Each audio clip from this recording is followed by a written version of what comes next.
En esta diapositiva se presentan las principales acidosis metabólicas tubulares. En general se agrupan en dos tipos: las pérdidas renales de bicarbonato típicas de las acidosis tubulares proximales y los defectos en la síntesis de bicarbonato por la célula intercalada típicas de las acidosis distales. A la izquierda de la diapositiva puede verse una célula del túbulo proximal, con su intercambio de sodio por protones, su reabsorción de bicarbonato, su consumo de glutamina y su amoniogénesis. A la derecha de la diapositiva puede verse un túbulo colector cortical con sus dos células, principal e intercalada, con la reabsorción de sodio, generación del gradiente electronegativo de cloro y la secreción de potasio y protones. Puede observarse cómo en el túbulo proximal los protones que se segregan proceden en primera instancia de CO2 y agua de la luz tubular, mientras que los protones que se segregan en el colector cortical proceden de CO2 y agua del capilar.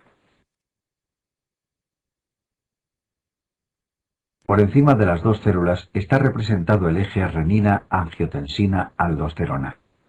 Angiotensina estimula la secreción proximal de protones, mientras que aldosterona estimula la secreción distal de protones, así como el intercambio de sodio por potasio.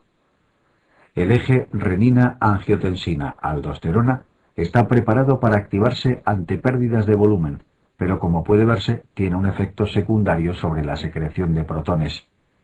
Por eso, cuando se produce una contracción de volumen, se va a producir un aumento en la secreción renal de protones que lleva consigo una alcalosis de contracción.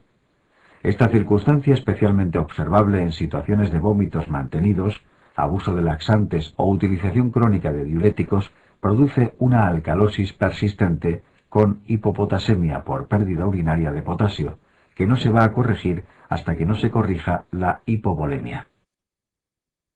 En la acidosis proximal no funciona la secreción proximal de protones.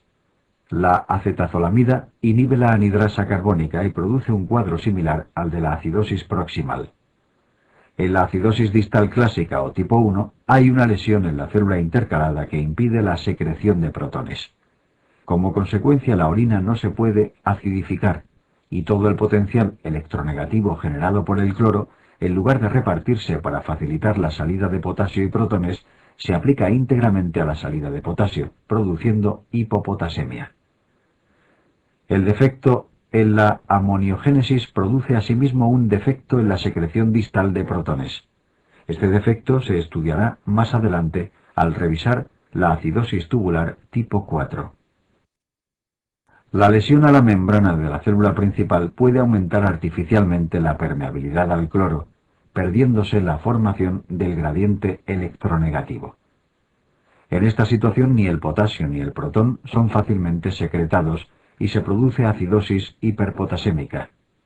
Esta situación característica de la intoxicación de ciclosporina o del síndrome de Gordon se acompaña de hipertensión, ya que el cloro acompaña al sodio al reabsorberse con mucha mayor facilidad. El uso de diuréticos ahorradores de potasio inhiben la reabsorción de sodio, impidiendo la generación del gradiente electronegativo y la salida de potasio y protones. En el hipoaldosteronismo primario, secundario o en el Addison, el defecto de aldosterona produce defectos en la reabsorción de sodio y en las secreciones de potasio y protones, causando situación pierde sal, hiperpotasemia y acidosis metabólica. El bloqueo del eje renina-angiotensina con IECAS o ARA2 produce un efecto similar. El uso de AINES, que interfieren con el estímulo de prostalaglandinas sobre la síntesis de renina o de betabloqueantes, que impiden asimismo dicha síntesis, producen también defecto en la función del túbulo colector cortical. En la siguiente diapositiva se presentan los síntomas fundamentales derivados de la lesión de cada uno de los 4 segmentos estudiados.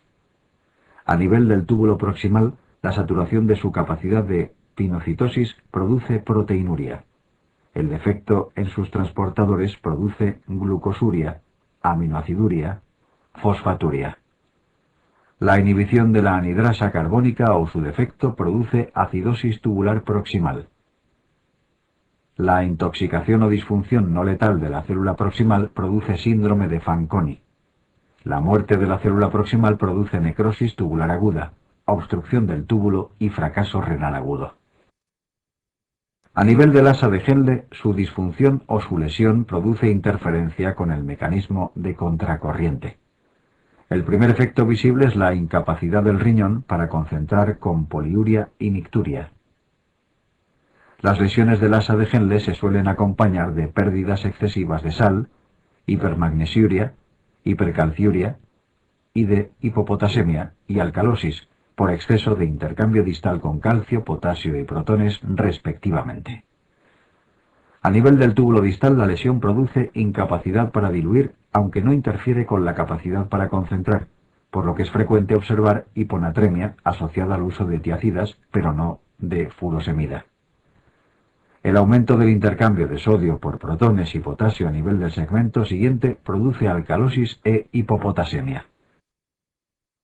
A nivel del túbulo colector se encuentran los síntomas característicos de las enfermedades ya mencionadas: síndrome de Gordon, síndrome de Liddle, acidosis tubular distal tipo 1 y acidosis tubular tipo 4. En general, la lesión de este segmento produce acidosis con hiperpotasemia, excepcionalmente hipopotasemia, poliuria y nicturia. En las próximas diapositivas se agrupan las enfermedades capaces de producir enfermedades intersticiales agudas o crónicas en función de su preferencia por el túbulo distal, el proximal o por la médula y papila. La afectación proximal dominante se observa en la intoxicación por metales pesados como el plomo o por las cadenas ligeras del mieloma. También es frecuente en la hemoglobinuria paroxística nocturna y en algunas enfermedades inmunológicas como el rechazo de un trasplante renal, la hepatitis crónica o el lupus. La leucemia aguda también puede dar afectación del túbulo proximal. En todos estos casos es posible encontrar desde acidosis tubular proximal hasta síndrome de Fanconi, pasando por manifestaciones parciales del segundo, como glucosuria y fosfaturia. Presenta afectación dominante de la nefrona distal la mayor parte de las nefritis inmunoalérgicas, la hipercalcemia, la amiloidosis, enfermedades inmunológicas como el síndrome de Sjögren, la cirrosis biliar primaria o la tiroiditis de Hashimoto, la uropatía obstructiva, enfermedades granulomatosas, la anemia de células falciformes o la nefropatía de los Balcanes. Al final de este webcast se repasan las alteraciones del desarrollo. Dos de ellas, la enfermedad quística medular o nefronoptisis y la enfermedad poliquística del adulto, se caracterizan por incluir entre sus síntomas afectación de la nefrona distal. En este tipo de afectación domina la nefropatía pierde sal, que se suele acompañar de acidosis metabólica hiperclorémica con anión gap normal, y la hiperpotasemia, aunque tampoco es infrecuente encontrar hipopotasemia. Presentan afectación predominante, túbulo intersticial de médula y papila, aquellas patologías que llegan al riñón por vía ascendente, así como aquellas patologías que lesionan de modo específico los vasa recta, ya sea porque inhiben la síntesis de prostaglandinas o porque la caída de PO2 en los mismos facilitan la alteración de los glóbulos rojos, como en la anemia falciforme. Todas las entidades que aquí se describen son capaces de producir necrosis papilar. Se incluyen la nefropatía crónica por AINS, la pielonefritis aguda y crónica, la anemia drepanocítica, la uropatía obstructiva, la tubulopatía obstructiva por cristaluria de ácido úrico, como en el síndrome de lisis tumoral o ácido oxálico, en la intoxicación por anticongelante, el riñón en esponja, la enfermedad poliquística infantil o la sarcoidosis. Dentro de las enfermedades túbulo-intersticiales, merece un estudio aparte revisar la afectación renal por antiinflamatorios no esteroideos, ya que puede afectar al riñón de 5 modos diferentes. 1. Necrosis tubular aguda. Como hemos visto al estudiar la regulación del filtrado glomerular, los AINS pueden producir fracaso renal agudo cuando se administran en presencia de una reducción significativa de la perfusión renal. Además, administrados a altas dosis, pueden producir nefrotoxicidad directa sobre la célula proximal. La estructura primariamente afectada parece ser el retículo endoplasmático. 2. Nefritis inmunolérgica aguda. Los AINS pueden producir una hipersensibilidad tipo 2, es decir, producir lisoanticuerpos que se unen a células de la piel o del riñón y que ante una segunda exposición al fármaco producen afectación cutánea como ras cutáneo, renal como nefritis inmunolérgica o incluso vascular, aunque la vasculitis es rara en la reacción alérgica a los antiinflamatorios no esteroideos. 3. En el seno de la nefritis inmunolérgica a AINS, a veces se observa un cuadro difícil de ver: la aparición de una proteinuria brusca de alta selectividad, sin marcadores periféricos ni consumo de complemento. Cuando se han realizado biopsias renales, la única lesión observable a nivel glomerular ha sido la existencia de una glomerulonefritis de cambios mínimos con fusión pedicelar. 4. La forma más habitualmente observada de afectación renal por los AINES es la forma crónica. Se observa de modo preferente en pacientes que abusan de los AINES en combinación y después de largos periodos de abuso. Se describió por vez primera en mujeres entre los 40 y los 50 años de edad que adquirían AINES sin receta. Se produce isquemia progresiva medulopapilar con fibrosis progresiva, incapacidad para concentrar y finalmente necrosis de papila. 5. Los AINES junto con las anilinas y la nicotina parecen ser mutagénicos para el tejido urotelial. Con frecuencia se detecta el abuso de AINES por la presencia de grandes cantidades de células uroteliales descamadas en el sedimento. Las tres sustancias mencionadas se han considerado carcinogénicas para la aparición de neoplasia urotelial. 4. La forma más habitualmente observada de afectación renal por los AINES es la forma crónica. Se observa de modo preferente en pacientes que abusan de los AINES en combinación y después de largos periodos de abuso. Se describió por vez primera en mujeres entre los 40 y los 50 años de edad que adquirían AINES sin receta. Se produce isquemia progresiva medulopapilar con fibrosis progresiva, incapacidad para concentrar y finalmente necrosis de papila. 5. Los AINES junto con las anilinas y la nicotina parecen ser mutagénicos para el tejido urotelial. Con frecuencia se detecta el abuso de AINES por la presencia de grandes cantidades de células uroteliales descamadas en el sedimento. Las tres sustancias mencionadas se han considerado carcinogénicas para la aparición de neoplasia urotelial. Fracaso renal agudo. El fracaso renal agudo es la incapacidad del riñón para llevar a cabo sus funciones cuando dicha incapacidad se instaura en un tiempo que varía entre varios días y pocas semanas. El tiempo de instauración típico es de 3 a 5 días. En este periodo no da tiempo a ver las repercusiones de la falta de algunas funciones renales. Así, aunque se suprime la síntesis de eritropoyetina, no se va a observar anemia hasta pasados 15 o 20 días, debido a la vida media de la masa globular circulante. Aunque se suprime la síntesis de 1,25 dihidroxicolecalciferol, no da tiempo a que la falta de absorción de calcio se traduzca en hipocalcemia. No hay tiempo material para observar osteodistrofia renal o elevación del fósforo, y probablemente tampoco para ver elevarse la PTH. Sin embargo, la reducción aguda del filtrado va a interferir con la eliminación de productos nitrogenados, con la eliminación de agua y sal, produciendo oliguria, hipertensión y sobrecarga de volumen, con el intercambio distal de potasio, produciendo hiperpotasemia. La interrupción de la síntesis de bicarbonato renal hace que durante el fracaso renal agudo se utilicen las reservas de bicarbonato, que no van a durar más de 3 o 4 días, por lo que a partir del 5.º día la acidosis es la regla. Hay ciertos fracasos renales agudos que pueden modificar estas líneas generales. Por ejemplo, en la radiomielisis hay atrapamiento de calcio en el músculo enfermo y se observan hipocalcemias severas. En el fracaso que acompaña a la intoxicación por vitamina D hay hipercalcemia. El fracaso de la transfusión incompatible se acompaña de anemia. Por tanto, la utilización de parámetros como el calcio o el fósforo en sangre o la anemia para diferenciar si un fracaso renal es agudo o crónico tienen un valor relativo. La elevación de PTH y la existencia de unas siluetas renales en la ecografía reducidas de tamaño, con reducción de la cortical o desdiferenciación de la unión córtico-medular, son mejores parámetros indicadores de una insuficiencia renal crónica.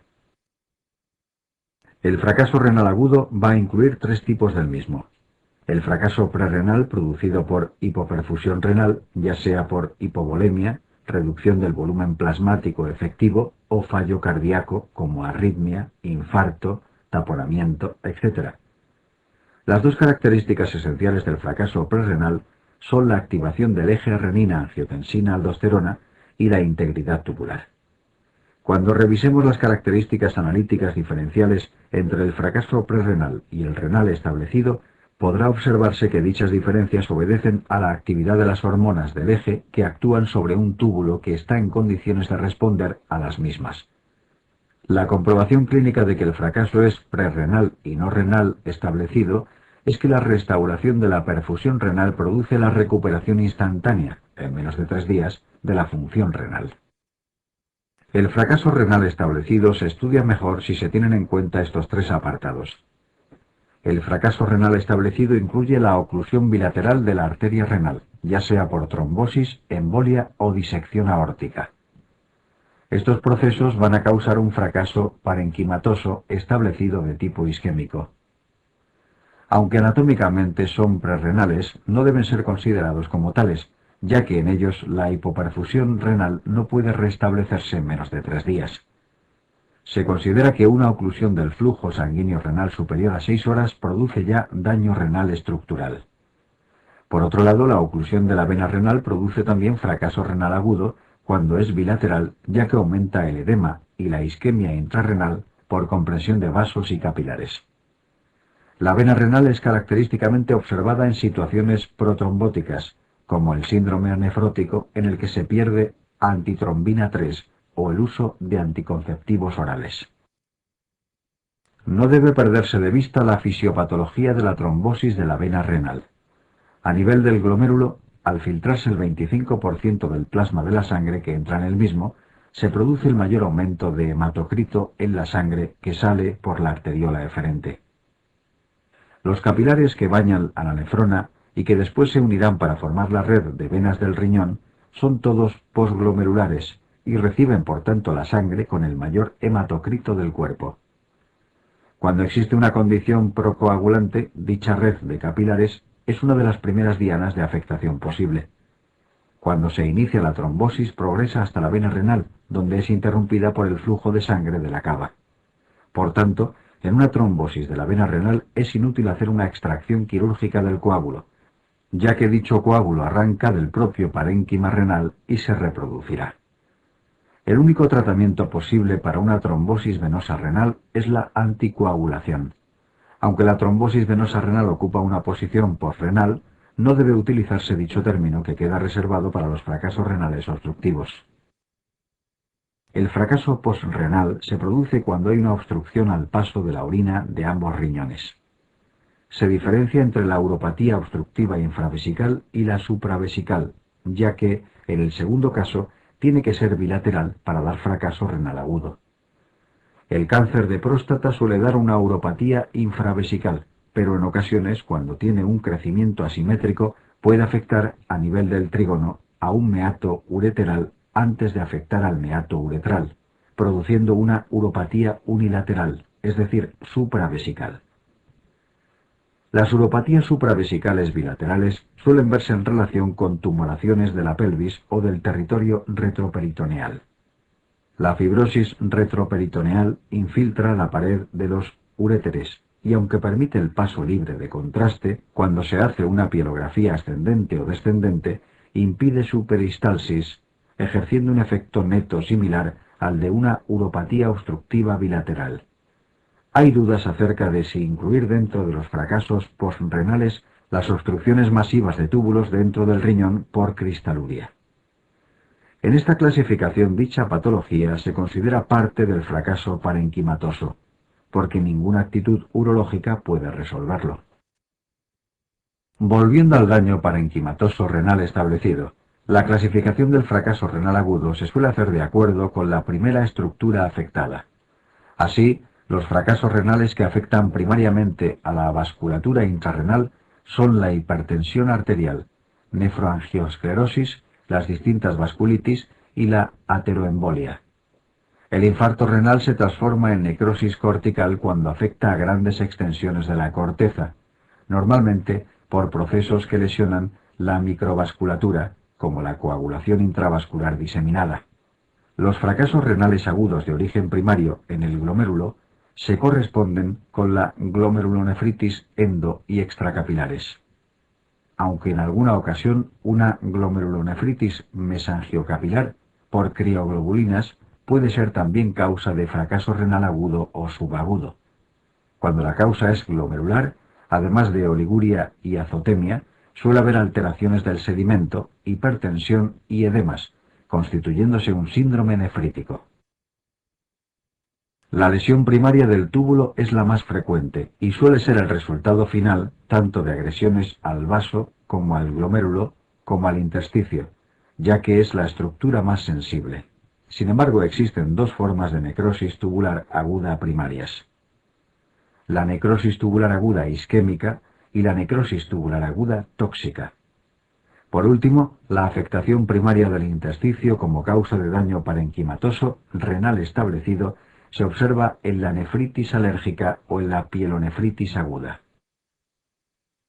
En este grupo se suelen incluir los fracasos renales agudos por obstrucción intraparenquimatosa, como el síndrome de lisis tubular en el que hay obstrucción por ácido úrico, la intoxicación por anticongelante en la que hay obstrucción por ácido oxálico, y la intoxicación por la mayoría de los inhibidores de la proteasa del tratamiento del HIV, en los que el propio fármaco precipita en el interior del túbulo.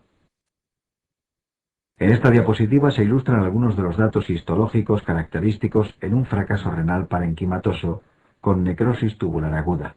A nivel tubular se produce muerte por apoptosis, con desprendimiento de burbujas apoptóticas constituidas por material celular degradado rodeado de membrana celular. Dichas burbujas o blebs pueden llegar a obstruir la luz del túbulo. Cuando se pegan a un cilindro en formación, dicho cilindro pasa de ser hialino a ser granuloso. Por último, la regeneración tubular empieza de inmediato, y es característico ver en la necrosis tubular la aparición de mitosis. En esta diapositiva se presentan las dos formas características que adquiere la nefritis intersticial inmunolérgica aguda. Como hemos visto, es una forma de hipersensibilidad tipo 2. A nivel renal se observan dos tipos de infiltrado: el infiltrado difuso de polimorfonucleares, en el cual pueden identificarse eosinófilos, y el infiltrado difuso granulomatoso, con formación de granulomas y aparición de células gigantes. Las distintas particularidades de cada tóxico hacen que pueda aparecer una u otra forma histológica. En general, la forma difusa es la más frecuente y la que tiene un mejor pronóstico. Es un problema habitual enfrentarse a un paciente que presenta una elevación de creatinina y que afirma tener una diuresis reducida. Los dos problemas que deben resolverse de inmediato son: 1. ¿La insuficiencia renal es aguda o es crónica? 2. ¿La insuficiencia renal es prerrenal, postrenal o parenquimatosa? Los 5 pasos a seguir ante un fracaso renal en el que se sospecha un origen agudo son: 1. Descartar hipovolemia. Mediante la exploración física se puede identificar si hay hipotensión arterial, deplección de volumen, historia reciente de pérdida de fluidos, poliurias, diarreas, terceros espacios, etc. Si la duda persiste, se puede hacer una expansión de prueba con medio litro de suero salino en 2 horas y ver la respuesta diurética. 2.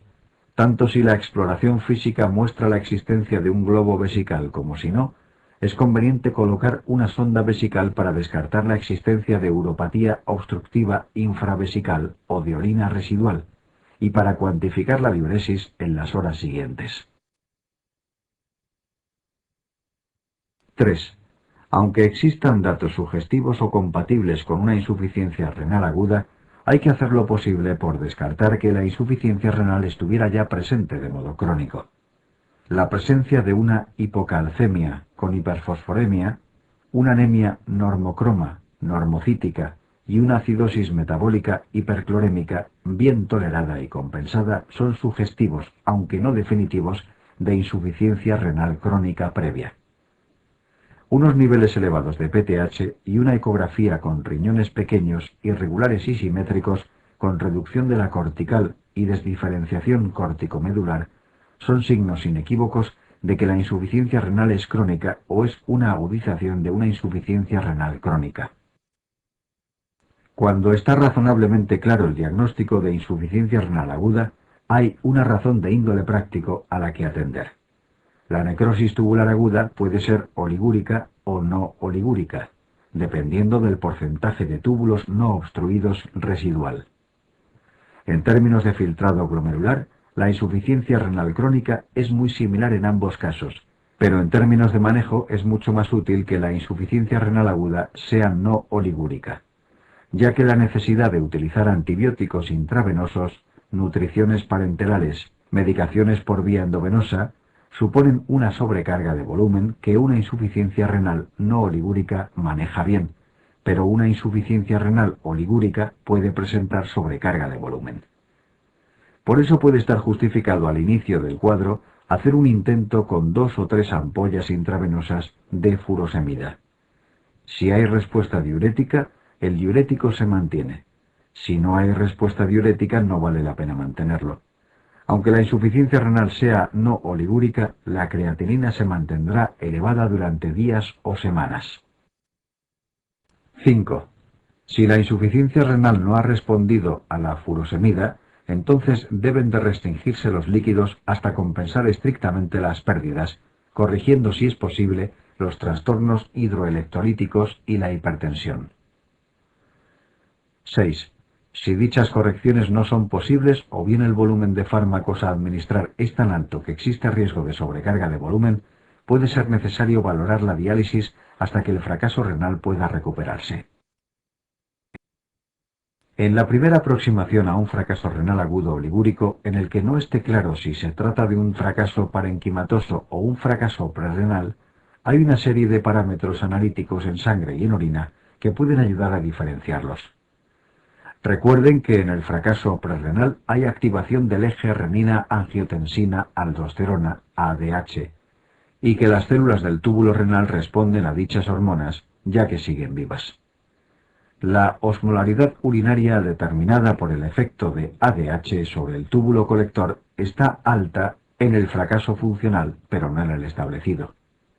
El sodio urinario, la excreción fraccional de sodio y el índice de fracaso renal son todos datos relacionados con el manejo de sodio por el túbulo colector cortical, donde la aldosterona estimula la reabsorción de sodio. El sodio urinario, la excreción fraccional de sodio y el índice de fracaso renal están bajos en el fracaso funcional y altos en el fracaso establecidos. La urea es reabsorbida en el túbulo proximal bajo la acción de angiotensina 2. Por eso, cuando hay un fracaso funcional, el cociente de urea en orina, partido por urea en plasma, es mayor de 10 cuando hay un fracaso funcional y menor de 5 cuando el fracaso es establecido. Sin embargo, existen algunos fracasos renales parenquimatosos que cursan con índices de sodio urinario propios de fracasos funcionales, es decir, con sodios en orina inferiores a 20 o excreciones fraccionales de sodio inferiores al 1%. Son situaciones en las cuales la afectación al glomérulo es tan rápida que el túbulo permanece intacto durante un tiempo, como en la glomerulonefritis aguda, posinfecciosa, o situaciones en las cuales hay isquemia intrarrenal y activación local del eje renina-angiotensina-aldosterona, como en las nefropatías pigmentosas, en la toxicidad por contraste, síndrome hepatorrenal, nefritis inmunolérgica por rifampicina, esclerodermia, vasculitis o hipertensión con nefroangiosclerosis maligna. Otro grupo de fracasos renales agudos que merece la pena sean estudiados en bloque es el de los fracasos renales anúricos. Normalmente la oliguria reduce la diuresis hasta un volumen en torno a 400 mililitros al día, pero no menos. Si la reducción es mayor, el número de causas de fracaso renal agudo se reduce. Cuando hay anuria, es decir, una diuresis diaria inferior a 10 mililitros, las causas más habituales son la uropatía obstructiva bilateral o unilateral sobre riñón único, la patología obstructiva arterial bilateral o unilateral sobre riñón único, la necrosis cortical o la formación de semilunas extracapilares encinturativas en más de un 80% del total de glomérulos. Por último, a la hora de evaluar un fracaso renal agudo por el tamaño de la silueta de los riñones, hay que recordar que algunas insuficiencias renales crónicas pueden cursar con riñones normales o aumentados de tamaño. Son enfermedad poliquística, amiloidosis, diabetes, infiltración linfomatosa, enfermedades de depósito como la enfermedad de Fabry y la trombosis de las venas renales.